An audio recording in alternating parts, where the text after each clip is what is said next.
Hey folks, so welcome to another, I'm going to call this episode where I dive into reflections of being sensitive and yeah, just really sharing my own experiences because I think that's what really helps you see yourself clearly and helps me process things. So today I felt called to share about this idea and this theme of as sensitive souls where we feel, well, we put an armor around us, right? And I see myself do this where we put, a wall of protection around us. And, with so much going on in the world, I don't watch the news. I've said that before, but I know what's happening. I feel it, right? And there is so much outside energy that we can be consumed. We feel it. We feel it at such a deep level. And so the ego part of us puts up this protective wall, this barrier to almost shut down our heart because we feel so deeply. It's we're trying to protect ourselves from being hurt, right? From feeling so much because we already feel so much. And the truth is that armor, whether you do it in a relationship or you do it in your business with your clients, is you're always, people are going to never see and know the real you. As long as you put boundaries up, put those barriers up, people aren't getting to know and feel the real you. So they may always feel like, oh, I know her, but I don't really know her. And I can use some examples of this. Because also that can be the tendency of like people pleasing and disguising your true self. So I'll just say what I think people want to hear. Or I won't really share my real opinion because I might be rejected for that. And I can see I do this, right? I'm going to take my sales job that I do 2 days a week, which is it's not easy, right? Sales people have like a really negative mindset of what sales is. But essentially, I feel like I'm an ambassador for the chiropractor I work for. And I can sell it because I believe in it and I'm having the treatment and I feel so much better and my neck feels way tense. My headaches have gone. So I can sell it because I believe in it. That for me, I couldn't sell something I didn't believe in. And so I see this is a really good analogy. So, have a stand, I'm in a leisure centre or gym, and obviously I'm meant to talk to people and give these free posture alignment checks. So they stand on a machine and see how their posture is. And some days I really see how I put like a wall up. And already my mind's going like, these aren't my people. I don't connect with them. Like I struggle with small talk with because it destroys my soul. And already that is me shutting down my energy because I'm trying to control how I'm perceived. I'm trying to control the situation by just going, shutting down energetically and emotionally because that feels safer. And I see myself do it. And probably people feel there's an invisible wall, whether people are conscious of energy or not, they will feel it, right? And sometimes I can feel the energy. I give out this energy of like, I don't want to talk to anyone today. And guess what? People walk away from the table, right? And sometimes people purposely avoid it, of course. Um, but I observe that and say, okay, what is it why am I doing this? What is going on here? And a lot of times because I've always felt different, because I've always felt like a bit of a round peg in a square hole, it's like a part of me is afraid to be really seen in like who I fully am, because I think I'm going to be rejected and I don't fit into the norm. And so people are going to think I'm really weird and really naive and kind of just really living in this fairyland, right? Because I don't live a conventional world and I don't, I live quite differently. And you will know if you're here, you're probably similar. You don't subscribe to that whole work hard, hustle mindset. And that's not the way to thrive as a being, as a sensitive soul, as a woman. And yeah, so I see this and I just want you to reflect on like where do you put that protection up? Like what are you really afraid of? And this goes back to school. There's always an underlying story because I felt like I had really close friends, which I loved. It was a group of like four of us. But I always felt like a bit different. I can't put my finger on it. Just felt different. Like what people got, I didn't really understand. And I was kind of living in my own little imagination, which is more interesting to be, right? And so many of us kind of put these walls up when we were younger as a way to get by, right? And, I reflect back on school because I think there's so many good examples of this. And I literally just felt like the kid that blended into the background. So that was the narrative I had going on. It's like, okay, it's easier if you're just not seen, because then if you're seen, you might be rejected. So it's easier to just blend in the background and not be seen, right? Which I see I was doing that in the sales job. Um, Whereas if you're actually seen, then people can judge you. But if you're kind of invisible and floating in the background, you don't get noticed. And so I remember, like, say, I really I didn't understand chemistry. Absolutely just did not understand it. Was like, what is the point of this? Which a lot of it, there's no point in, unless you're going to be a chemist or a scientist, then why do they teach it in schools? I don't, it's pointless. Fine if you disagree, but I don't agree it's necessarily. Yes, basics of biology, anatomy, that's useful. So I would just zone out pretty much, stare into space. I didn't have a clue. I literally didn't have a clue. And I had this narrative going that I was stupid because I didn't understand it. Like, why did everyone understand it and I didn't have a clue? And to learn this, what, periodic timetable thing was like just nonsense to me. And again, you might like science. I'm not, disregarding it, but again, the way it was taught for my brain, it didn't work. And so I would just internalize I'm stupid and just pretend that I understood things when I didn't. Again, I was terrified of being seen as like, oh, she's stupid. Why is she not quite getting this? And I didn't really like the teacher. So again, if you, as a sensitive soul, you feel somebody's energy. I felt like this teacher was quite like judgmental and quite abrupt. She didn't have a lot of patience. So if I'd gone, I don't understand this, she always almost had a tone underneath of like anger, of like frustration if you didn't understand something. So not a great way to be a teacher. So I internalized this and I put a wall up, and I probably did it in a lot of classes.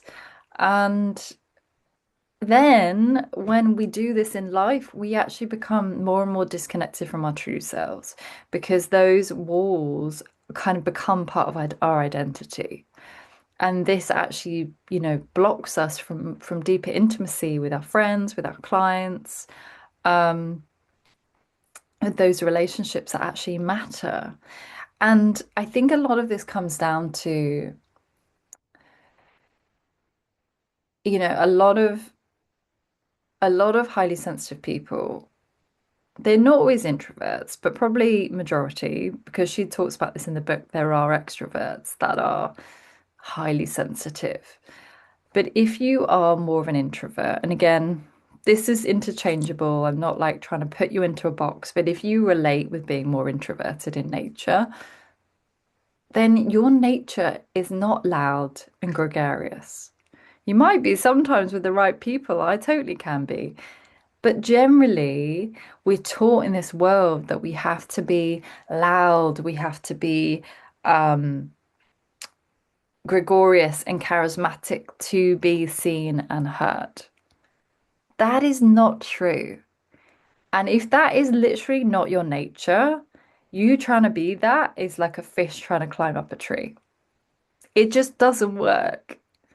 It's like there's an Einstein quote of something like the fish in it out of its own environment, it's just going to wither, it's just going to die. So I just want to highlight that point that you don't have to be the loudest, most gregarious person in the room to be seen and heard. You just have to be true to yourself. Because when you're true to yourself, that is what makes you magnetic. That is when people will actually listen to you. You're not trying to dilute yourself or trying to filter yourself because you're worried about rejection. You just are. And this has been a lifelong path for me. I'm not, I do, trust me, I do these dancing videos on Instagram. That did not come naturally for me. That was like, if you said to me even 2 years ago that I'd be filming myself and dancing, I would be like, what? Are you crazy? There is, because for me, that is me being vulnerable. That is showing a part of me that's like, oh, this is just me behind closed doors. Me dancing, no editing, no filters, just pure expression. And that is vulnerability. And that is what I'm talking about of like when we put this protective armor up, we're not allowing ourselves to be open. We're not allowing ourselves to open our heart. And actually, when you're vulnerable, you'll probably notice it when you've shared something really vulnerable. You then give permission for other people to be vulnerable, and people open up because they're like, oh, it's safe to be vulnerable. So the truth is, we can't be vulnerable if we've got this protective mechanism up. It's almost like a cloud around us. People can't get in, they can't come closer. And with so much going on in the world, that is what is needed. Vulnerability, being okay with whatever somebody's going to judge you for, is being true to yourself. And when you're true to yourself, you might feel exposed if it's not natural, but it's allowing that process and knowing that the right people will resonate with you. And then the other people don't matter. Because as much as you're have this protective mechanism on, you are literally, you're literally just a fragment of yourself. You're not in your truest essence. You're not in your fullest expression. And so what really want you to observe, when are you putting that wall up? And what are you afraid of? Because once you can see the thing you're afraid of, it makes it easier to step out of that pattern, right? And I can also say recently that I know we'll speak more of this probably in another video, but being in a drama production. So we've been working towards the Greek myth of Persephone since February. And I joined because that myth is very significant to me. It's, about bringing the light into the dark, that whole polarity of learning and being, facing the fears, facing the difficult emotions, and also holding the love. We can hold both, we can see both parts of ourselves. And honestly, this process has been, I've had resentment at times of like, why am I doing this? Why am I putting so much energy into something that I don't want to be an actress? That's not my career.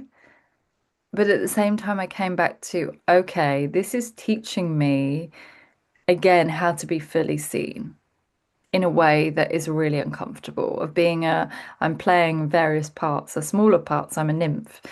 And, it's like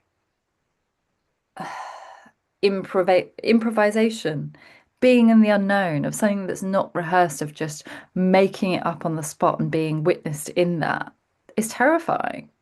And I see a part of myself shutting down and going into that strategy of like, oh, okay, you're shy, like you're not confident, you don't know, you don't have a clue what you're doing. How do you express your emotions? You don't know. I hear that part of me, but I let that be there and go into that. So it's been illuminating and also terrifying, right? Of being witnessed as you're playing different characters in different parts of myself that I wasn't comfortable with, you know? And anyway, it's taught me a lot about expressing anger and really being centered in my power, in my authority, because I do know how to express these things. And if I just connect with the emotion of the character, it can come through me and I can naturally express it instead of trying to control how that is. So, coming back to this armor piece, you know, where do you put that up? What are you really scared of? Because what the world needs more than ever, and I had a beautiful conversation with a lady yesterday, and yes, there is darkness in the world. I'm going to acknowledge that. But there's also darkness within us. And what I see is we have to face that darkness within, as well as the light, as well as the love. It's not all love and light. We have to be with the uncomfortable emotions. We have to allow ourselves to grieve and feel sad for what is happening in the world, right? And I don't watch the news, but I know and feel what's happening and acknowledge it's okay to grieve that. It's okay to feel angry and like frustrated. That's okay. So it's not about just love and light. It's about doing that true work of honoring what is true for you, what is alive for you. And from that space, being vulnerable. Because actually, feeling those difficult emotions or feeling any emotions is vulnerable. You're not in control. Your mind always wants to be in control. But those emotions are flowing through you. They're fluid, they're the feminine, they're like water. They ebb and flow. And your job is to open your heart and allow yourself to feel them, to be vulnerable. To be vulnerable is to not know, is to not be in control, is to be okay in that unknown space.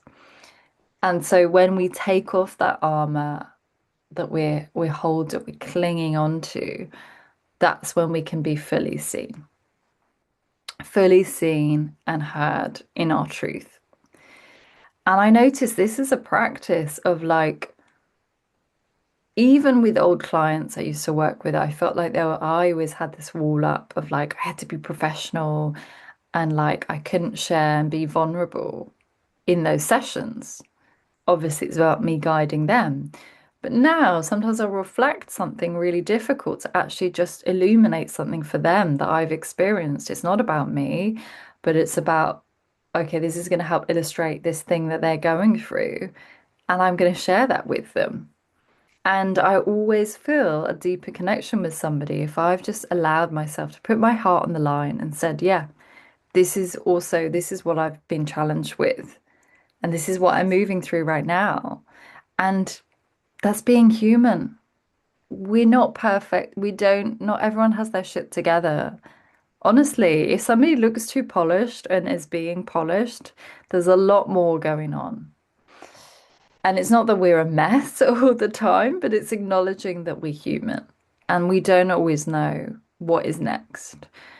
And so, because you feel so deeply and you have such a big heart, even when there's difficult things happening in your life and in the world, it's so important to come back to your heart, to keep your heart open no matter what, because that is your guiding light. That is your true north. The heart knows. The heart knows how to process things. It knows what is next for you. And you just have to keep trusting it. But we can't feel the heart if we've got this armor up. So our job is to just keep allowing and keep moving through those emotions, feeling the emotions, and coming back to your truth, your aliveness. And I can see this. I got gone back into the hamster wheel. It's easy to do, right? The edge of burnout. Am I doing enough? I'm not doing enough. Momentum, not enough momentum is building. And even though this is came from my ego, even though my mind, and last week I had some beautiful mini astrology readings in an apothecary, which was so much fun. And it's something I'm going to be doing more of. And my intention was to hold a space of love for these women to feel really seen and heard and to give them this insight and clarity that they were seeking.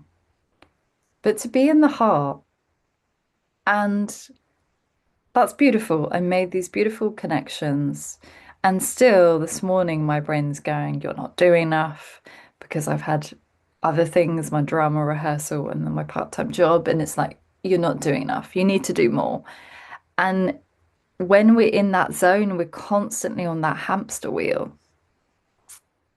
And so my mentor was like, take the pressure off. You're already building momentum. You just shared it. And half the things our brain tells us to do, we don't actually have to do. So maybe the wall is up because you're scared of just allowing things and you've been in that hustle control mode for so long that allowing and softening feels alien. And that's a practice of giving yourself spaciousness. Because I know last week I gave myself a lot of space and things just were happening because I was allowing and I was taking more of an intentional actions. I wasn't going, right, I'm going to do all these 10 things today. I did maybe one thing. I kind of remember it was the energy behind it. So that is what I wanted to share with you. You're not behind. You don't have to do all the things your brain tells you. You just have to follow what is alive for you right now. Do that. And then the next thing will come. And it's an ebbing and flowing. And that is the feminine. That is the living energetically from your heart. It's not about doing, it's not about productivity of how many things you ticked off on your list. It is about allowing. And it's like, how present were you today? How much did you allow that aliveness to guide you? Like today, I was like, I want to record the video. I didn't know what this was exactly going to be on, but I felt I wanted to share something with you. And I hope my musings are helpful and helps you see yourself so clearly and see that, being you is enough. There's not one more thing you have to do on a list. Like being you is part of your purpose, literally. Being you is part of your purpose. You don't have to have a whole checkbook box of things to know you're on the right track. If you're coming back to your true self and taking, stepping forwards from your heart, you're already on the path. So stop beating yourself up because you haven't been doing enough and just acknowledge where you are, that energy is naturally going to guide you to the next step, the next breadcrumb. And that is what I want to share. As always, I would love to hear your reflections. What are you taking away from this? What is clear for you? Leave it in the comments below this video or send me a private message. I would always love to hear your reflections on this. And yeah, we're on this journey together, you know? You're never alone. Like we're all humans navigating this earthly realm that is not always easy. And it's okay to acknowledge that. So sending you all so much love. Until next time, I'll see you later. Bye.